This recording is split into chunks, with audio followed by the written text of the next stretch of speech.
Alright, welcome to my video from the Aero Nationals at Blairgowrie.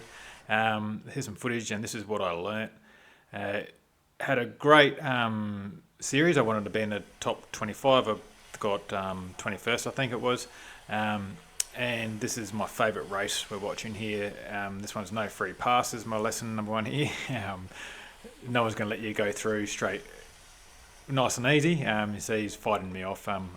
I see him at the start of this race as well when he's telling me to get up. Straight after that altercation, heading downwind. The chop at Blairgowrie, this was on the first day, so the different wind direction, and it just had short, sharp little waves and made it quite difficult, so I did nosedive there. And when I did capsize there, I was in between 9th and 13th, depending on how you look around. So I was doing quite good at that point.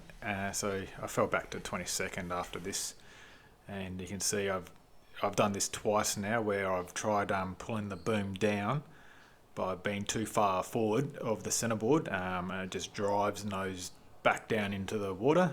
So I haven't learnt my lesson number 2, that it's not a submarine. We're trying to do it again, and it just took a lot longer to get the boat up. Just got to get behind the centerboard to drop the boom down to stop that from happening. Here's the start where I get to see my mate again. This one's here is all about having a better start. The race before this one got recalled, so I just forced myself to get up on the line. But when I rewatched this footage, I got to watch number 3051, who was the national champion.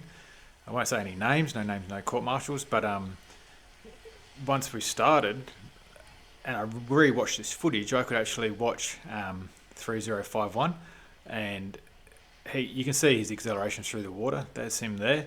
The boat's flat, and I feel like you don't get to see the footage of me where I stop leaning as hard, and you can see him just catch up on me. Like I'm almost gassed from leaning, and you can see the boat, his is really flat, and there's a couple of waves coming up here in the sequence that he managed to go through. He's shifting his body weight forwards and aft to get through the waves. I think it's this sequence coming through. The boat behind him goes up and down and gets smacked.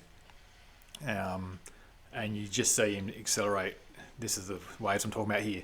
Right now, the other boat has just lost a couple of boat lengths on him from not being able to punch through the waves as quick.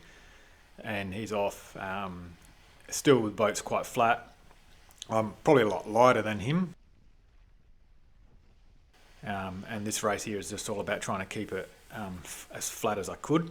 And when I got the top mark, you see here, I think I was in 14th or something like that. And this is why this is my favourite race. So I really tried my hardest. I think we're going to watch a time lapse of going upwind here. You see the boats going, and every now and then I will be looking, circling him where he is, 3051, and you can see the boat speed he's got. It's just quite incredible.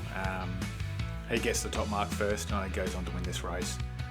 So there he goes. I'll stop talking now, and you can listen to the music and watch the time lapse.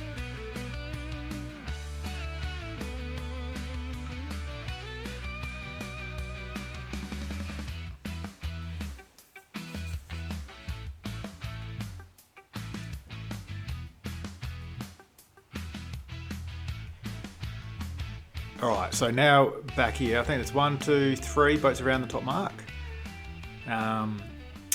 So this is my favourite race. I did get a 8th in one race, but this is definitely my favourite one. There's 4th. And we count them around. 5th, 6th, 7th, 8th, and I'll quickly count them. 9, 10, 11, 12. I'm in 13th there. And as I pan around here, this is felt really good just to be this far in front of all these other boats, and I think I want to recapture that again. Felt really good to be there. And then shortly after this, we'll get to the separation mark to start the downwind. That's when I did my submarine nosedive. Alright, if you made it this far, thanks for watching. Hope you enjoyed the video. See ya.